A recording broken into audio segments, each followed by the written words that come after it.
Hello everyone, this is Ajit. Welcome back to Saaf learner. श्रेणी दशम पिले आज भिडियो आम 2016 मसीह जो आनुअल एग्जाम होता तार क्वेश्चन सेट को आम देखा। ठीक अच्छे ए मुख्यतः पिला माने 50 मार्कर एमसीक्यू क्वेश्चन आसाला आ समय दी 1 घंटा अर्थात 60 मिनिट जार सेट ए को आम डिस्कस करवा। अवश्य सेट ए जो 50 टी क्वेश्चन आसाला पिला माने मो पाखे सब जगह ना कि जेति क्वेश्चन अच्छी बहुत बढ़िया क्वेश्चन अच्छी आ बहुत गुड क्वेश्चन पिला माने रिपीटेड तो ताको आमे अभ्यास करबा। ठीक अछि तो चलो वीडियो समस्त आरंभ रो शेष पर्यंत देखिबा। देखो बिले एक नंबर क्वेश्चन देला जाग बंधन हरा केउ मानक उद्देश्य रे कोआ जाईछि। नवजुगर नर नारी, नवजुगर वृद्ध वृद्धा, नवजुगर तरुण, नवजुगर श्रमिक। आंसर कोन हबो पिला माने? आंसर आसीबो ऑप्शन सी नवजुगर तरुण। चलो नेक्स्ट क्वेश्चन देखिबा। केउ कथा लुप्त हवा पाई जाग बंधन हरा कवितारे कह जाइछि। केउ कथा लुप्त हवा पाई? अधर्म, अत्याचार, अनीति, जातिभेद। Option D जातिभेद। मरण दुआरे केउ गीत गाइबा पाई कवि कहिसंती? मृत्यु संगीत, जातीय संगीत, अमर गान, रामधुन। ऑप्शन सी अमर गान। मानव शिररु कौन पोछि देबाकू कवि कहिसंती? ना मानव शिररु अपमान पोछि देबा पई कवि कहिसंती। 5 नंबर क्वेश्चन कवितारे कवि काहाकू सर्वसहनी बोली कहिसंती? माटी को सर्वसहनी बोली कहिसंती।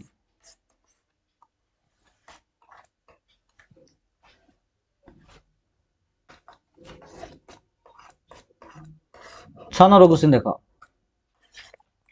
माटी मार प्राण किपरि बोली कवितारे कह जाइछि?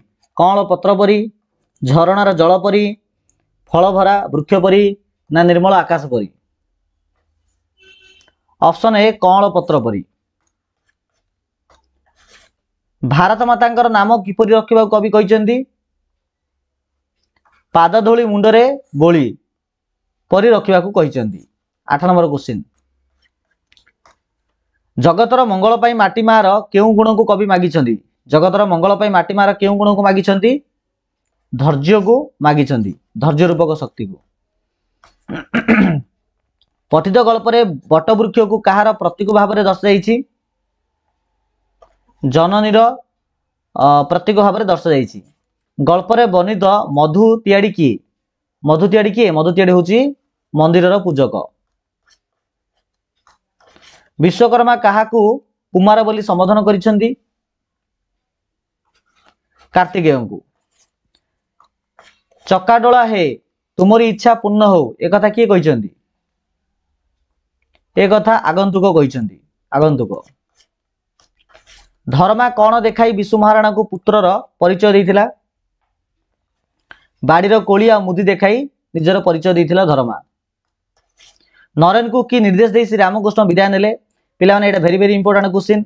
ए क्वेश्चन 2-3 वर्ष रिपीटेड होईची, मन रखितो। जगतर कल्याण साधन करने को श्री रामकृष्ण ए प्रकार कहिगिरी विदाय नहीं। विवेकानंद समस्त हृदय रे केउ भाव जागृत करने को चेष्टा करथुले? सेवा भाव जागृत करने को चेष्टा करथुले। सारा भारत वर्ष घुरी बुली विवेकानंद केउठारे पहुंचला बेलको क्लांत होई पड़थिले? कन्याकुमारी ठारे पहुंचला बेलको क्लांत होई पड़थिले। कोणार्के केउ कविंक कृति? कोणार्केटा होची पंडित नीलकंठ दासंकर कृति। केउटी स्वभाव कवि गंगाधर मेहरंकर रचना नुहे? आ भितरु इंदुमती अटे, तपस्विनी अटे, अल्यास्तव अटे, किंतु पद्ममाली नाही। तो आंसर हम ऑप्शन ए पद्ममाली। भीमा भूया उपन्यास रचयिता किए? गोपाल वल्लभ दास होचंदी भीमा भूया उपन्यास रचयिता। ओडिया साहित्यर प्रथम प्रबंधर नाम कौन? विवेकी। ओडिया साहित्यर प्रथम प्रबंध नाम होची विवेकी। जेउठारे गोटे शब्द बा तहिरु अधिक भिन्नार्थ प्रकाश करे, जेउठारे गोटे शब्द बा तहिरु अधिक भिन्नार्थ प्रकाश करे सेठारे केउ अलंकार हुए? सेठारे हमर श्लेष अलंकार हुए। ऑप्शन सी श्लेष अलंकार। उत्कल कमला विलास दीघिका मराला मालिनी नीलांबु चिलिका एथे केउ अलंकार प्रयुक्त? ଅନୁପ୍ରାସ अलंकार। खंड खंड धला मेघ सुनील अंबरे भासई बोईत जथा नील समुद्र रे एथे थिबा उपमावाचक शब्दटी बाछ। जथा। अरण्य रोदन एही रूढ़ीटीर अर्थ कौन?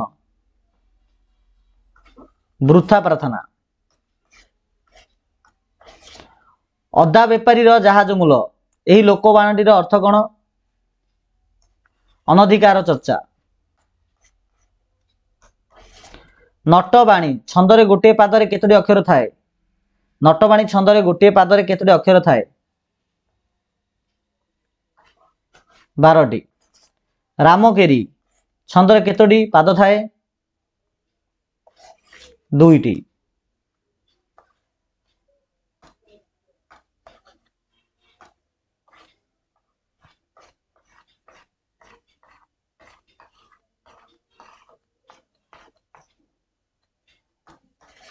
आखि पकेबा यह कि प्रकार रूढ़ी? यह हूँ क्रियायुक्त। आखि पकेबा अर्थ ये काम को बुझाऊँ क्रियायुक्त रूढ़ी। बहु अबांतर कथा कहवा आ भितर को रूढ़ीटार अर्थ बहु अबांतर कथा कहवा? कुहा मुंडा कपिला को बहु अबांतर कथा कहवा कह जाए। नेक्स्ट मुंड झाड़ा तुंडरे मारिबा ए रूढ़ीर अर्थ कौन? यार अर्थ हूँ कठिन परिश्रम कर पेट पोषा। यहाँ पे भेरी भेरी इंपोर्टाट मन रखी तो ये क्वेश्चन मत 2-3 वर्ष रिपीटेड होती। ओके आउ 46 47 48 49 50 मो पाखे ना पे तो ये मो पाखे जहाँकि तुम सहित मुझे डिस्कस करदेली तो यहाँ पे थोड़े थोड़ा प्राक्ट कर दियो आराम से बढ़िया हम। तो चलो पे वीडियो का मेंटेन करवा। Thank you so much.